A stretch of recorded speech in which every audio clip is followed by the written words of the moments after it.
आज के मनन के लिए हम लोग इब्रानियों की पत्री निकालेंगे, उसका 12वां अध्याय और पहली 3 आयतों पर हम लोग मनन करेंगे। और क्योंकि वचन ऑलरेडी पढ़ लिया गया है, हम इसे दोबारा नहीं पढ़ेंगे, लेकिन जब भी ज़रूरत होगी हम वापस जाएंगे और उसको रेफ़र करेंगे। Actually as a Bible teacher आजकल ऑनलाइन टीचिंग मैं कर रहा हूँ, तो हम लोग आजकल स्क्रीन शेयरिंग बहुत करते हैं, है ना। पीपीटी प्रेजेंटेशन है या फिर वीडियो है। तो मैं भी सोच रहा था कि आज आपको एक वीडियो दिखाऊं, और वो वीडियो एक बॉलीवुड पिक्चर का गाना है। मुझे उस पिक्चर का नाम याद नहीं है, और वो गाना इस प्रकार जाता है, जिंदगी प्यार का गीत है, इसे हर दिल को गाना पड़ेगा। मैं मजाक कर रहा हूँ, मैं ऐसा नहीं करूँगा हम लोग बॉलीवुड गाने नहीं गाएंगे चर्च में। लेकिन नेवरदलेस एक चर्च है दिल्ली में जो बॉलीवुड के गाने गाता है वर्शिप में। सारे गाने नहीं गाते वो लोग, जो मीनिंगफुल गाने होते हैं उनको गाते हैं। बहुत बड़ा चर्च है, बहुत बड़े पास्टर हैं उस कलीसिया के, वो गाते हैं बॉलीवुड गानों को, जो गाने मीनिंगफुल हैं, सारे गाने नहीं। लेकिन हम लोग नहीं गाने वाले, हम लोग विश्वास नहीं करते हैं। हमारे पास ऑलरेडी अच्छे भजन हैं प्रभु के महिमा के लिए, इसलिए हम लोग ये बॉलीवुड का गीत नहीं गाएंगे। मैंने सिर्फ इसका जिक्र इसलिए करा ताकि जो आपका ध्यान है मैं अपनी ओर आकर्षित कर सकूं। आप लोग ये कह सको, अरे पादरी साहब आप कैसी बात कर रहे हो, आराधना में जिंदगी का प्यार का गीत है, ये वाला गीत गाएंगे क्या हम लोग I just refer this song to draw your attention, that's it. मेरी इंटेंशन खराब नहीं है। नेवरदलेस ये जो गाना है बहुत ही मीनिंगफुल है, बहुत ही अर्थपूर्ण है ना। ये हमारे जीवन को परिभाषित करता है। Okay, it defines our life, what our life is, है ना। ये कहता है कि जिंदगी एक युद्ध है, एक लड़ाई है। वी हैव टू फाइट, हमें इसको लड़ना है। एंड वी हैव टू कंकर, हमें उसके ऊपर जीत हासिल करनी है। ये गीत कहता है कि ये जो जिंदगी है वो प्यार का गीत है। We have to sing, although we may not be a singer. जिंदगी प्यार का गीत है, हमें इसको गाना है। हो सकता है हम अच्छे गायक ना हो, फिर भी गाना पड़ेगा, और आगे कहता है कि जो जिंदगी है it's A ocean of sadness, difficulties, full of problems, death, etcetera etcetera. ये जो जिंदगी है वो दुखों का समुद्र है, वो परेशानियों का समुद्र है, वो मृत्यु का समुद्र है, और हमको जीना पड़ेगा। We have to live it, we have to carry on. और आगे कहता है वाला गाना कि ये जो ज़िंदगी है it's full of excitement, it's full of Joy and happiness. इस ज़िंदगी में बहुत सारे आश्चर्यजनक बातें होती हैं, बहुत सारे एक्साइटमेंट हैं, बहुत आनंद है, बहुत खुशी है। हमें ये ज़िंदगी जीनी होगी और आनंद के साथ जीनी होगी। लेकिन जो बाइबल है वो कहती है कि ये जो ज़िंदगी है, ये जो लाइफ है, वो एक दौड़ है। वो एक क्या है? एक दौड़ है। और ये एक जो दौड़ है वो एक लंबी दौड़ है, मैराथन रेस है। It's a marathon race, it's not a 100 metre race. 100 metre की दौड़ नहीं है। कुछ लोगों के लिए हो सकता है ये छोटी दौड़ हो, जल्दी लोग दुनिया से चले जाते हैं, लेकिन हम सब लोगों के लिए, जो बहुत से लोग हैं, उनके लिए क्या है? एक लंबी दौड़ है। वी हैव टू रन, और ये मैराथन रेस है, जो लंबी दौड़ है। और इसलिए इस दौड़ को दौड़ने के लिए हमें धैर्य की आवश्यकता है। किसकी आवश्यकता है? हमें धैर्य की आवश्यकता है, क्योंकि इस ज़िंदगी में, इस लंबी दौड़ में जो ज़िंदगी की है, उसमें समस्या है, उसमें बीमारी है, उसमें मृत्यु है। ये एक युद्ध है, जीवन एक युद्ध है जो हम सब लोग लड़ रहे हैं किसी ना किसी तरीके से।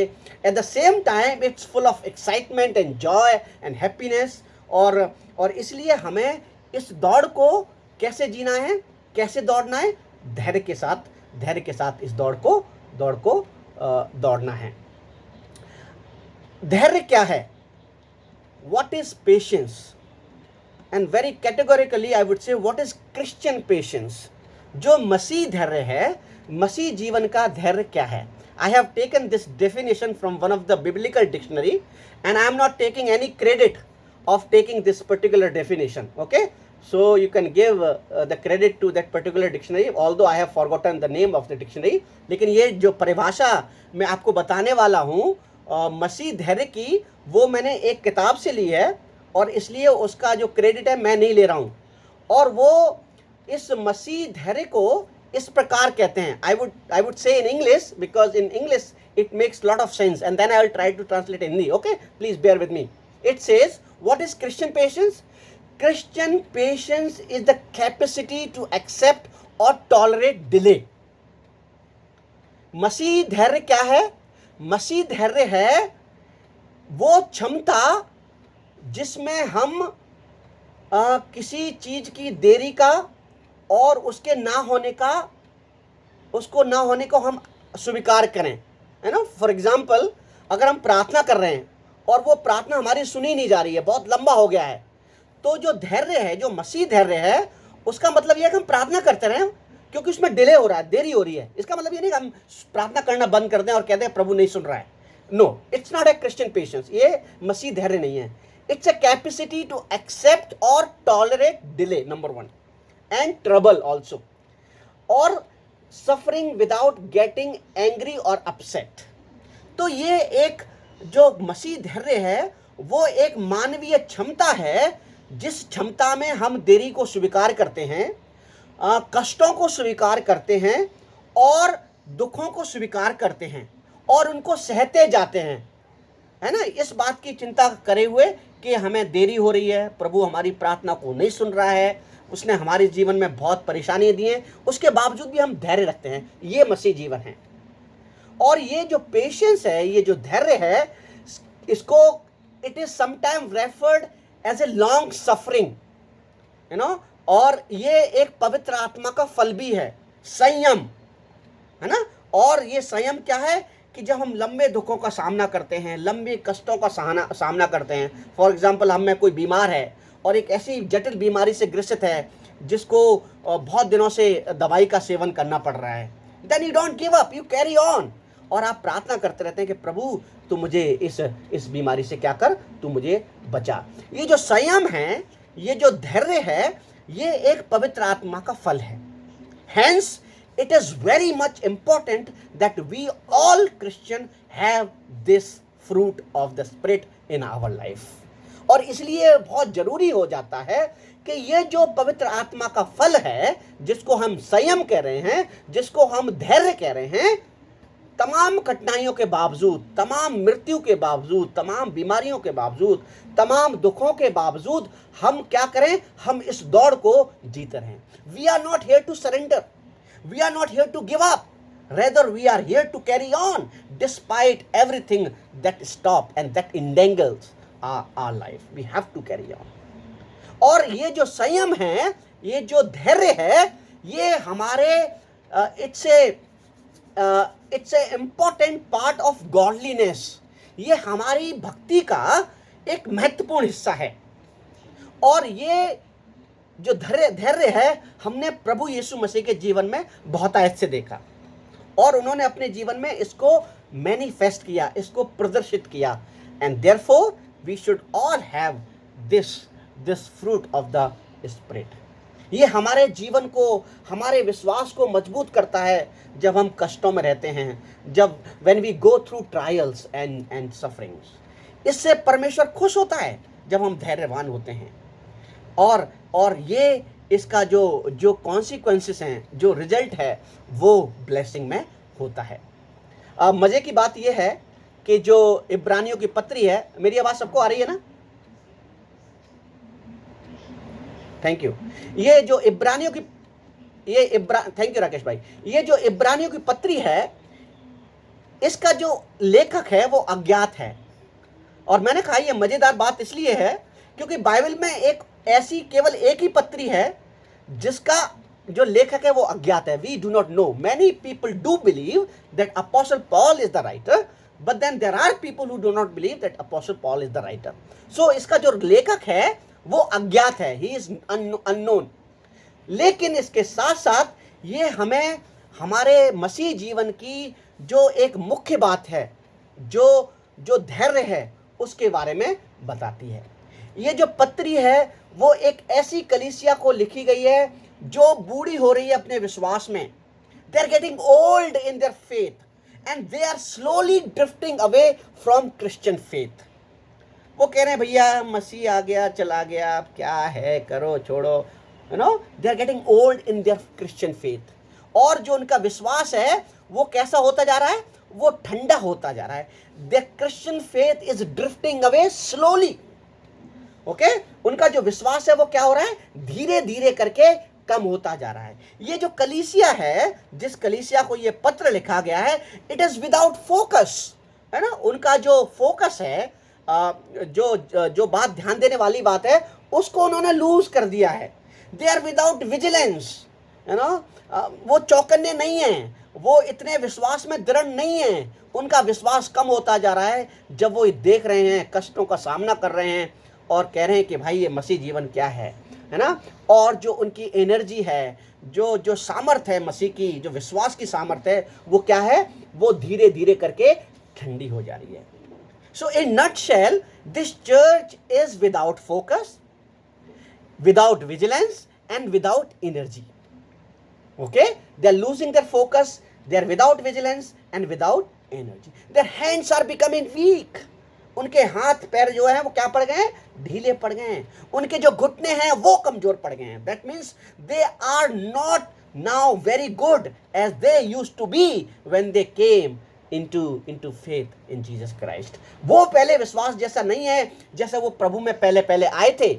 अब क्या हो गया है, अब उनका विश्वास ढीला पड़ गया है, उनके हाथ ढीले पड़ गए हैं, उनके घुटने ढीले पड़ गए हैं और अब वो तो अपने विश्वास में क्या होते जा रहे हैं, कमजोर होते जा रहे हैं। और इसलिए लेखक दूसरे अध्याय की पहली आयत में और तीसरी आयत में वो इस कलीसिया को चेताता है इन शब्दों में।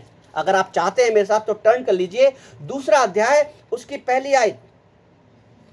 यहां पर लेखक उनको चेता रहा है, the writer is giving warning.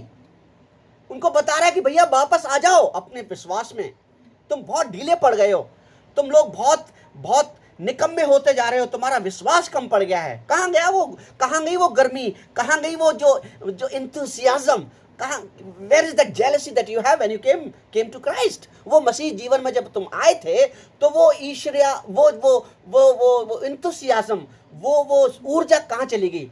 और इसलिए यहाँ राइटर जो लेखक है वो पहले दूसरे अध्याय की पहले आयत में कहता है, इस कारण चाहिए, देयरफॉर, क्योंकि तुम ढीले पड़ गए हो विश्वास में, इसलिए, क्योंकि तुम्हारे घुटने कमजोर पड़ गए हैं, इसलिए, क्योंकि अब तुम you are drifting away from the faith, अब तुम धीरे धीरे करके विश्वास से दूर होते जा रहे हो। इसलिए राइटर कह रहा है कि उन बातों पर जो हमने सुनी है और भी मन लगाएं। क्या करें, और भी मन लगाएं। In English it says we should pay more attention. Now ये लेखक ऐसा क्यों कह रहा है, that means they are not paying attention.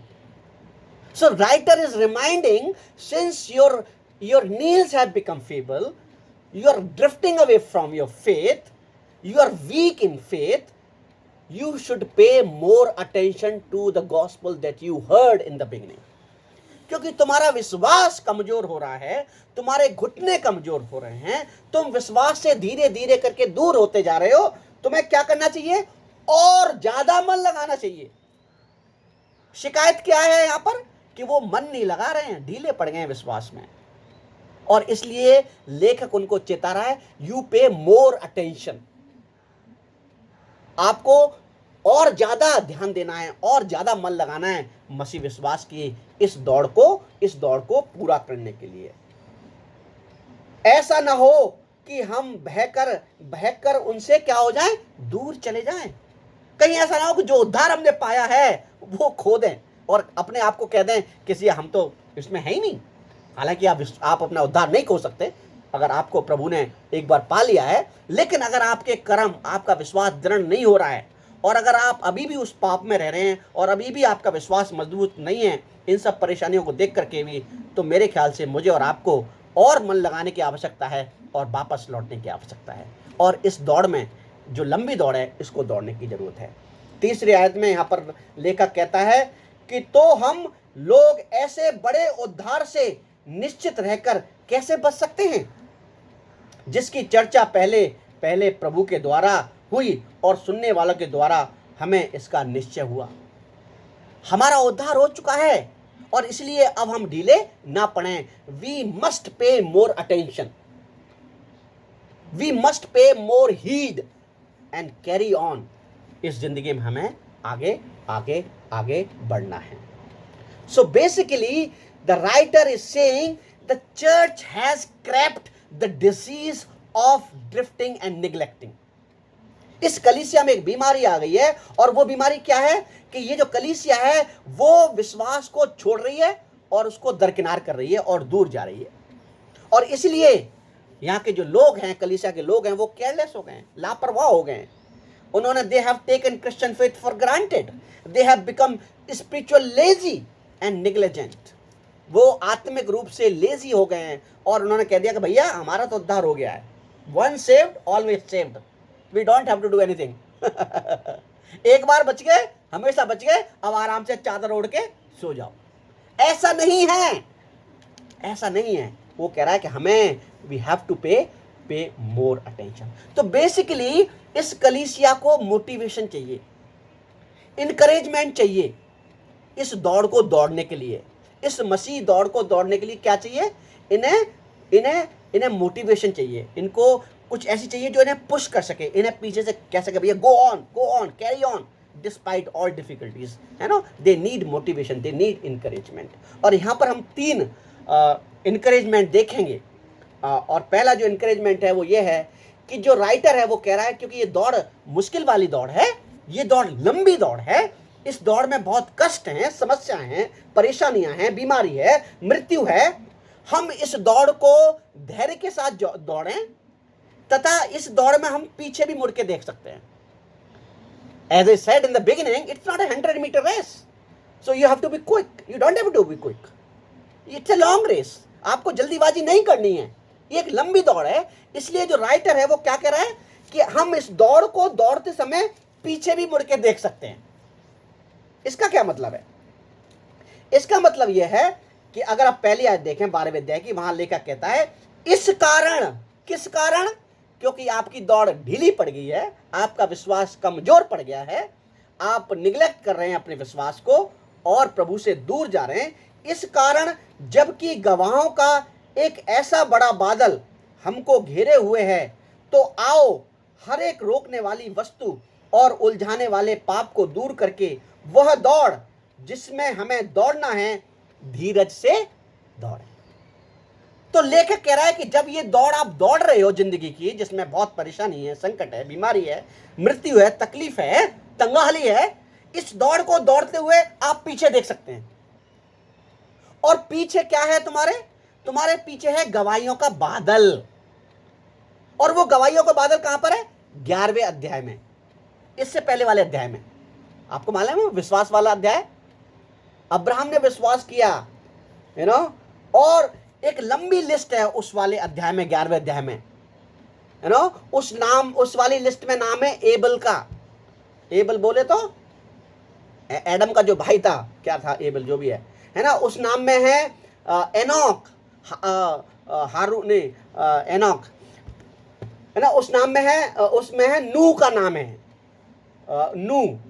उस नाम में, उस लिस्ट में अब्राहम का नाम है, उस लिस्ट में आइजक का नाम है, इसहाक का नाम है। उस वाली लिस्ट में 11वें अध्याय में हम देखते हैं जो क्लाउड ऑफ बादल है, वो जो बादलों, गवाहियों का जो बादल है वो क्या है? उसमें बहुत सारे नेम हैं। उसमें नाम याकूब का है, उसमें नाम यूसुफ का है, उसमें नाम मूसा का है, उसमें नाम राहब का है। राहब मालूम है आपको? वेश्या। उसमें नाम दाऊद का है, दाऊद जिसने बलात्कार किया, व्यभिचार किया और अपने सेनापति को मार दिया। उसमें नाम नोहा का है, नूह का है, जिसने अपने शरीर के नंगेपन को प्रदर्शित किया, पाप किया। उसमें नाम अब्राहम का है। एक समय जिंदगी में अब्राहम के ऐसे आया था जब उसने झूठ बोला, अपने विश्वास में कमजोर हुआ। उस लिस्ट में नाम राहब का है, जो एक प्रोस्टिट्यूट थी, जो एक वेश्या थी। उसमें नाम एबल का है, हाबिल का नाम है, जिसको उसके भाई ने मार दिया। तो राइटर कह रहा है कि जब ये लोग दौड़ को खत्म कर सकते हैं तो इस दौड़ को हम क्यों नहीं खत्म कर सकते। भाई मूसा जो अपने विश्वास में कमजोर हो गया और कनान देश नहीं पहुंच पाया, लेकिन उसने इस दौड़ को पूरा किया। अब्राहम जो विश्वास में कमजोर था, उसने इस दौड़ को पूरा किया।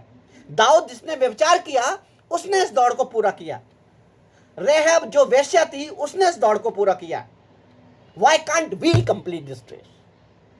ये सब लोग पापी थे जिनकी गवाहियां हमारे सामने हैं। They were all sinners. They fell in their life.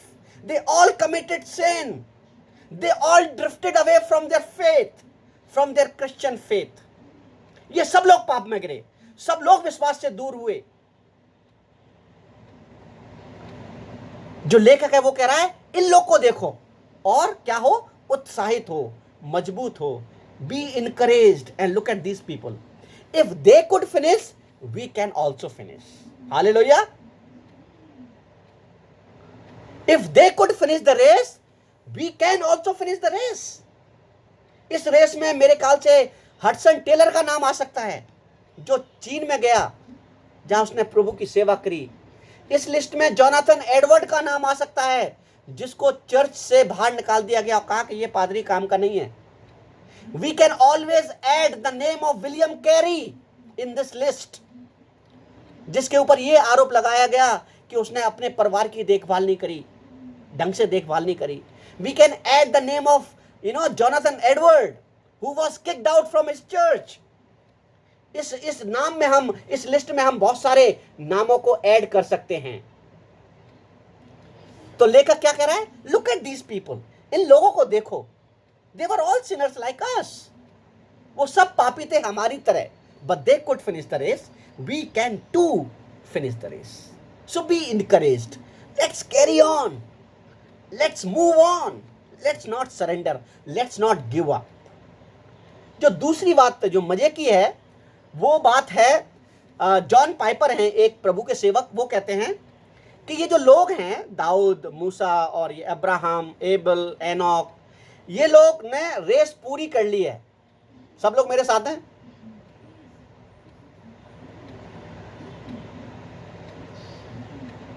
Yes, सब लोग सुन रहे हैं मेरे को?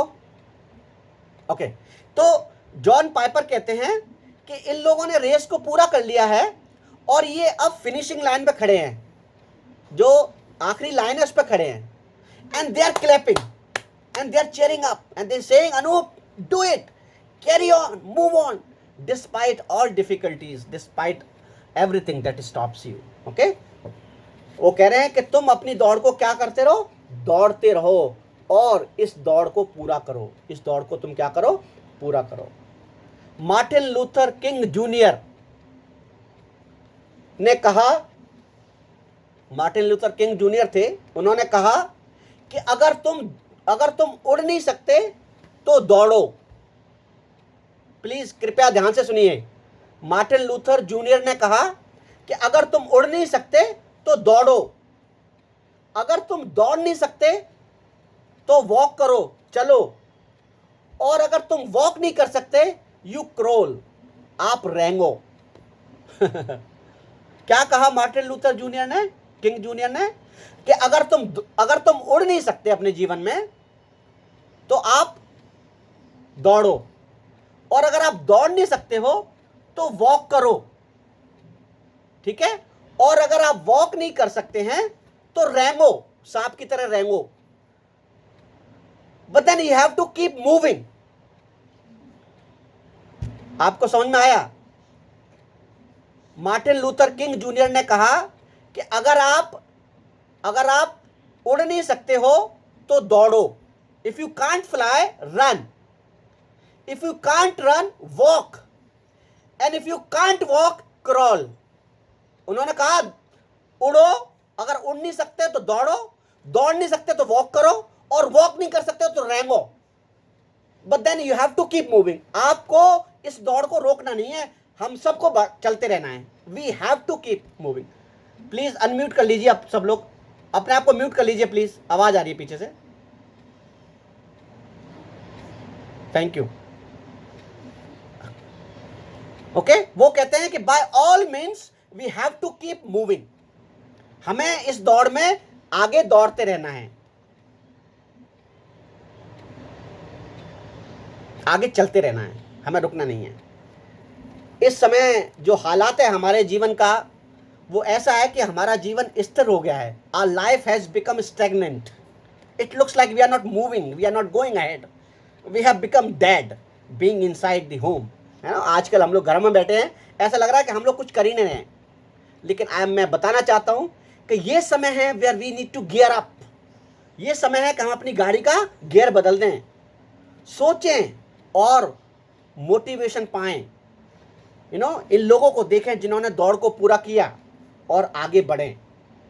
इन इन इन इन गवाहियों के बादल को देखें। ये बहुत सारे लोग हैं जिन्होंने दौड़ को पूरा किया है, उनके जीवन में परेशानियां थी, उनका विश्वास कमजोर हुआ, लेकिन if they could finish the race, we can also finish the race. ये जो समय है वो समय है कि हम अपनी गाड़ी का गियर चेंज करें, सोचें, मनन करें, लोगों की बायोग्राफी पढ़ें, बाइबल को पढ़ें, उस पर मनन करें, अब्राहम के बारे में पढ़ें, दाऊद के बारे में पढ़ें, मनन करें और जानें कि इन्होंने अपनी मसीह दौड़ को कैसे पूरा किया। Let's be motivated and encouraged to go on. तो इस दौड़ में क्या है कि हम पीछे देख सकते हैं।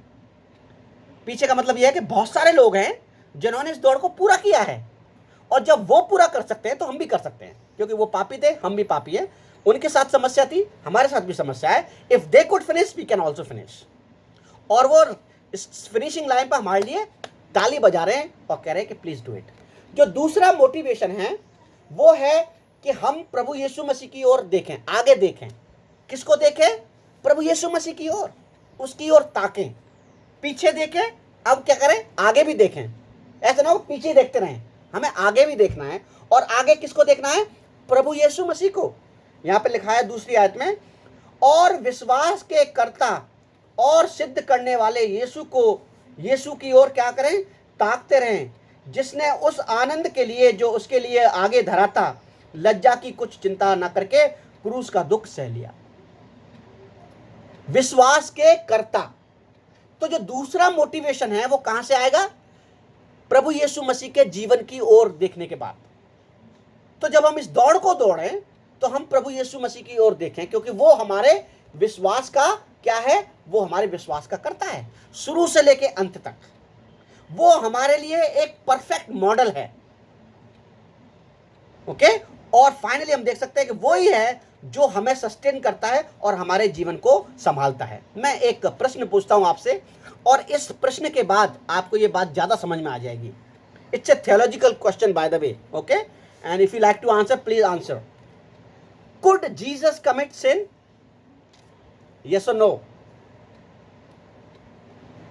क्या यीशु मसीह पाप कर सकते थे? Since I am preaching, so I don't expect answer from you. The answer is yes. Could Jesus commit sin? Yes. क्या यीशु मसीह पाप कर सकते थे? कर सकते थे। But then he did not commit sin. He could sin. वो पाप कर सकते थे लेकिन पाप नहीं करा। पाप क्यों कर सकते थे? क्योंकि वो 100% मनुष्य थे, मेरी तरह और आपकी तरह। तो वो सारे टेम्पटेशन, वो सारी अपॉर्चुनिटीज उनके जीवन में आई जहां पर वो गिर सकते थे। शैतान ने उनको गिराने की भी कोशिश करी, यू रिमेंबर? तो he could sin. It's a deep theological question, थोड़ा मुश्किल होगा पर समझने की कोशिश करिए। लेकिन उन्होंने पाप नहीं किया। मनुष्य होने के नाते यीशु मसीह पाप कर सकते थे। हर पल वो झूठ बोल सकते थे, वो गलत काम कर सकते थे, वो टेम्पटेशन में गिरे, परीक्षाओं में गिरे, है ना। आपको याद है शैतान ने उनकी परीक्षा ली। तो ही कुड सिन, वो पाप कर सकते थे लेकिन उन्होंने पाप नहीं करा। और उन्होंने एक ऐसे जीवन को जिया जो ना सिर्फ मनुष्य को भाया बल्कि लोगों को भी भाया। People could see his life and say that this is the life that we all should live. तो वो हमारे लिए एक प्रेरणा है, वो हमारे लिए एक मॉडल है, क्योंकि वो पाप कर सकते थे उसके बावजूद भी उन्होंने पाप को नहीं किया, और इसलिए वो हमारे विश्वास का करता है, वो हमारे विश्वास को सस्टेन करने वाला है। इसको थोड़ा सा मैं और आपको बताऊंगा ताकि आपकी समझ में आ जाए, और वो ऐसे बताऊंगा कि 4 शब्द हैं जो आपको शायद पता होंगे, आते हैं, वो आता होगा शायद। WWJD, what would Jesus do. तो जब भी हम पाप में गिरने की कोशिश करते हैं या हमें लगता है कि हम पाप करने वाले हैं, चाहे वो कोई सा भी पाप हो, ठीक है, हमें ये 4 शब्द याद करने हैं। What would Jesus do. अगर रिक्शे वाला मुझसे ज़्यादा पैसे मांग रहा है और मुझे गुस्सा आ रहा है और मैं उसको तू तड़क बोल रहा हूँ, हो सकता है उससे गाली में बात कर रहा हूँ, या मतलब एक I am using the derogatory language with him, तो उस समय हम इन 4 शब्दों को याद करें। What would Jesus do. अगर यीशु मसीह मेरी जगह होता तो क्या रिक्शे वाले से ऐसे बात करता जैसे मैं कर रहा हूं? करता? नहीं करता ना। तो अगर यीशु मसीह नहीं करता तो मैं why I am talking like this. तो जब भी हम पाप का सामना करते हैं, जब भी हम टेम्पटेशन का सामना करते हैं, हम इन 4 शब्दों का इस्तेमाल करें। What would Jesus do. अगर यीशु मसीह मेरी जगह होता तो वो क्या करता, और अगर वो पाप नहीं करता तो मुझे और आपको भी पाप नहीं करना चाहिए। अगर वो पाप को दूर कर सकता है तो हम भी पाप को दूर कर सकते हैं, क्योंकि वो हमारी तरह मनुष्य था। So in simple words, if he could avoid sin, we can also avoid sin. How can we avoid sin? By asking these 4 letters, what would Jesus do। अगर यीशु मसीह मेरी जगह होता तो वो क्या करता? इनफैक्ट बाइबल कहती है, पौलुस कहते हैं कि he knew no sin who was made sin for us। जो पाप से अज्ञात था उसको हमारे लिए परमेश्वर ने क्या ठहराया? पाप ठहराया, ताकि उसके मरने के द्वारा हमें धार्मिकता मिल सके। और इसलिए प्रभु यीशु मसीह हमारे लिए परफेक्ट मॉडल है इस दौड़ को दौड़ने का। यीशु मसीह ने अपने जीवन की दौड़ पाप को दरकिनार करते हुए दौड़ी। पाप में नहीं गिरे यीशु मसीह, और उन्होंने इस दौड़ को, अपनी जीवन की दौड़ को पूरा किया। और वो दौड़ एक ऐसी दौड़ थी जो परमेश्वर को भाई और मनुष्य को भाई। People were pleased, God was pleased when he looked at Jesus life. Okay, तो यीशु मसीह हमारे विश्वास का कौन है? करता है। तो हमें किसकी ओर देखना है? प्रभु यीशु मसीह की ओर देखना है। वो हमारा विश्वास का मॉडल है, वो हमारे पापों को माफ करता है, उसने हमारे लिए जान दी है, और अगर वो अपनी रेस को पूरी कर सकता है तो हम भी विश्वास में, उसके नाम में विश्वास में, हम भी अपने जीवन की दौड़ को क्या कर सकते हैं? पूरी कर सकते हैं। आखिरी और अंतिम बात, हम ऐसे किस तरह इस दौड़ को जिए? पीछे देख करके, गवाहियों को, बादल को देख करके, आगे देख करके, यीशु मसीह को देख करके, और आखिरी और अंतिम बात,